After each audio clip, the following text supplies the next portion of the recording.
Welcome back, traders and investors. We have Alan Brochstein on the line. He's a Marketfy Maven and author of the 420 Investor Level.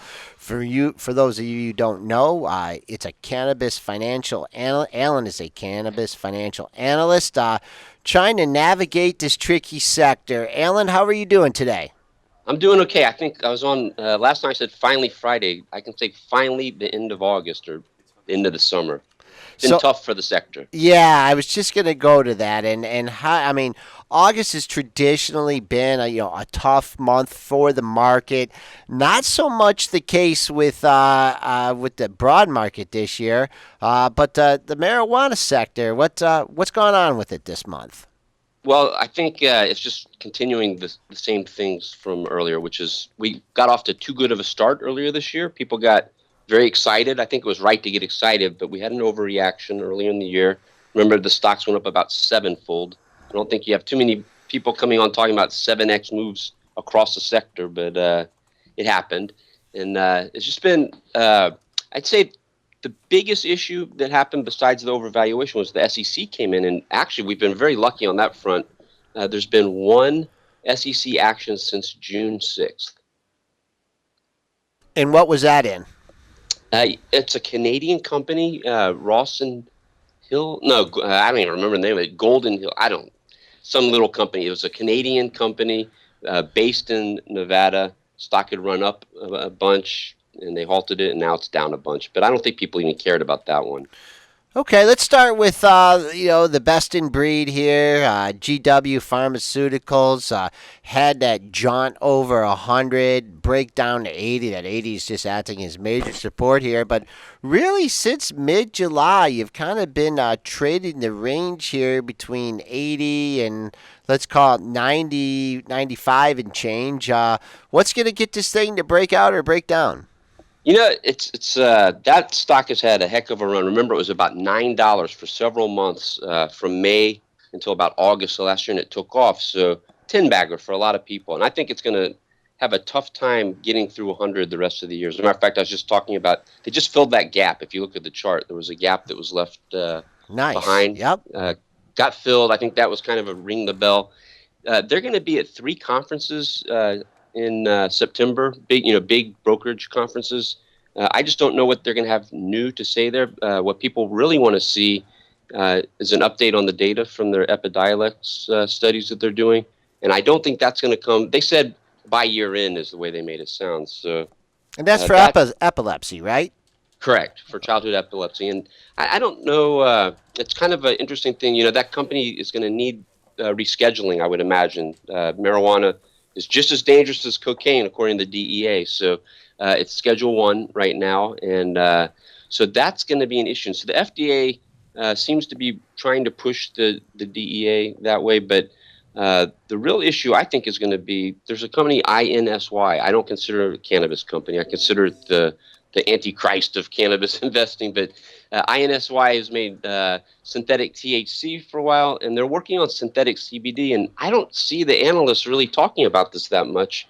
But that seems like a threat to GW because I don't think they're as far along. But if their synthetic CBD is just as good, I would think that with the scheduling and all that, it would have a better chance of getting through. Wow. So, I mean, so there could be some substantial downside then in GWPH if one of two things that other company comes out with a synthetic marijuana, or two, the FDA pulls the plug on this Epidiolex. I mean, that's really what a lot of this run's been based on. Is there any chance of that happening?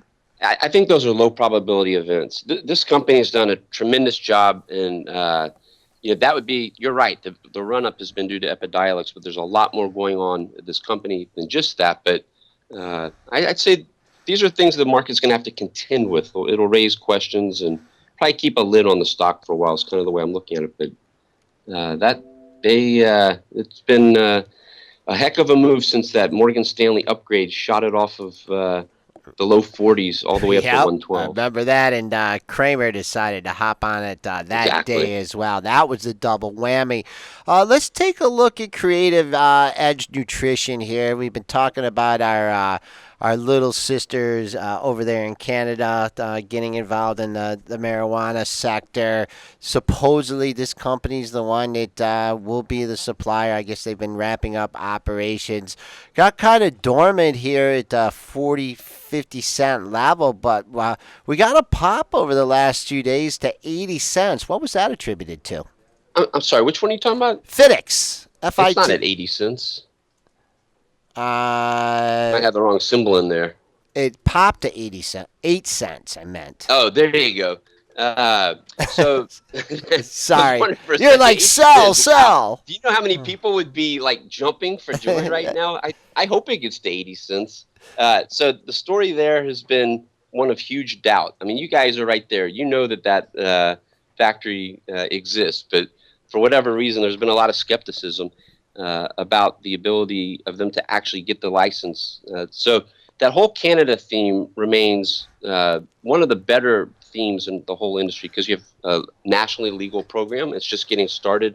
I'll follow up with that in a second. But as far as it relates to FITX, they are supposed to be added to the list of licensed producers. There's 13 right now.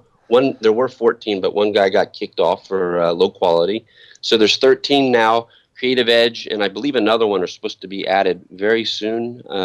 Supposedly, they put out a press release. The CEO basically said we have the license, although it's not official yet. Okay, so the stock should be popping up a little bit here, but I guess we'll just have to wait. Well, I think the problem with predicting it to pop up, everybody kind of assumes this. I believe it could go a little bit more. We actually did a survey, and it was interesting. I got back, I think, almost 300 responses, and everybody thought that the day they announced it, the stock will be, well, almost everybody, about 95% thought it would be in the above 6 cents anyway, and a lot of people thought it would go above a dime. It'll be interesting. There's three companies now that trade. They're all Canadian. They all have licenses, and they all trade at about 100 million Canadian market cap. So FITX trades at more than twice that level. So it'll be kind of interesting to see how that shakes out. And what do you hear? I mean, what is coming out of the Canadian government? Are they just is this just stuck with the politicians, or So what? it's hard to tell. They actually one of the companies had a conference call yesterday. Tweed. Tweed was the first licensed producer in Canada to trade. Their symbol in the United States is TWMJF.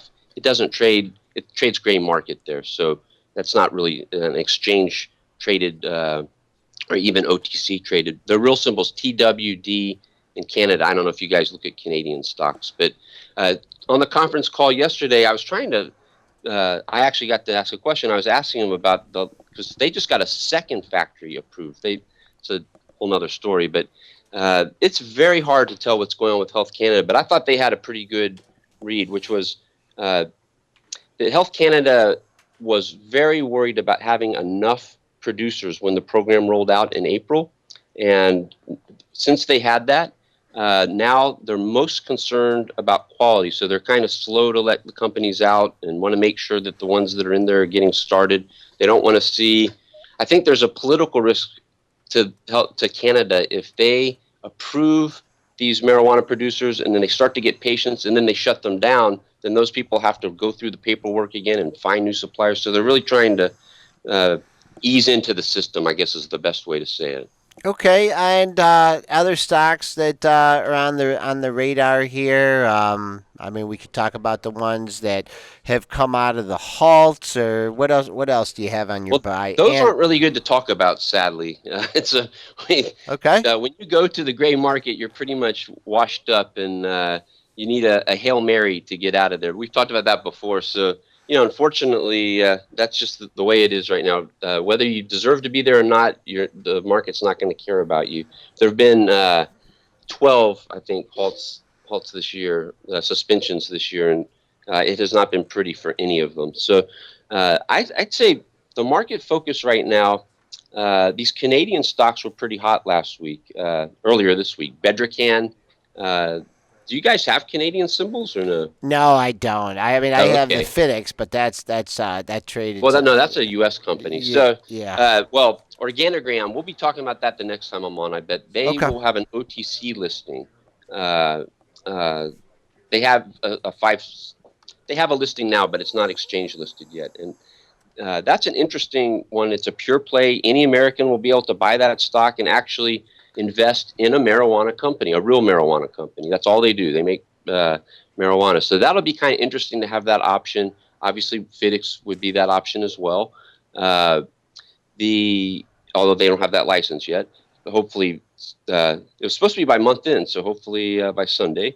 And I'd say other interesting areas right now. One of the market leaders is MSIG, Yeah, which I was makes just gonna. I just pulled up a chart of that. I was gonna ask you about that, Alan. I know you had some it's positive comments on it, but what's happened here in the month of July and August? This thing has got basically cut in half. What's going on over there? so I think the pullback. I don't think it's quite down 50%, but it's down. The And it's obviously down a ton from the peak. So I think the story there has been this has a very high valuation. I do it a little bit differently than some, but I take the owners' convertible preferreds and convert them out. So there's about 500 million shares. So right now, about 150 million market cap. That probably wasn't considered that high earlier this year when you had a few companies at a billion. But compared to their revenue stream, it was always high, and it still is. Here's what's happened. The company has been talking about a spinoff of something called the VitaSig, really interesting product that came up out of nowhere. Uh, and that has been delayed. They talked about that as early as April, and they're still talking about it. They just went through, I think, their third amendment to their SEC filing on that one, the S1. That's one thing. Two, there's been a lot of controversy recently about e-cigs and vaporizing in general, and that seems to be playing a role as well. So, and then the valuation, obviously, all the valuations are coming down. Okay, final thing I'd like to ask you about it. I read some information coming out of Colorado, and that really the revenues and the volume that they thought would be coming from the marijuana stores has not reached expectations. Do you think that that's a reason that there's been pressures on these stocks? Uh, well, well, first of all, most of the stuff I've seen, the more important thing is not so much the revenue, really, it's the viability of the system. And we've heard great news on that. There have been a handful of media reports about uh, bad incidents, maybe with edibles being the most common. But for the most part, even the people in charge of implementing the program have gone on the record and said how good it is. I don't know that I've seen the same numbers talking about the revenue. I think uh, that the whole Colorado scene is about to change. On October 1st, they're letting new applicants come in. So that's going to be kind of interesting to see what happens to prices. One of the things that I'm starting to see a lot right now is companies predicting that there's going to be a move to greenhouse growing instead of indoor growing in Colorado. And I'm aware of three public companies. One of them's in Detroit, actually. I think is where they're headquartered. But three public companies that are building greenhouse facilities in Colorado to lease out to these growers. I think that'll be an interesting trend to see how that plays out. Okay, and just final tips for investors in this sector. Oh, it's still the Wild West. I think things have gotten better and worse this year. At the beginning of the year, I was talking about the kind of a lot of low quality companies, and we have a lot more of those now. But we also have a lot more high quality companies. But it's still an extremely speculative sector, extremely. And even the companies that might make it are very risky. And so we've been doing a lot of studying. It's easier when the market's going up than when the market's going down like it's been. But this is a good time to be studying, I think. We have Oregon and Alaska voting for legal marijuana in November on the ballots. And then probably one of the bigger things will be Florida.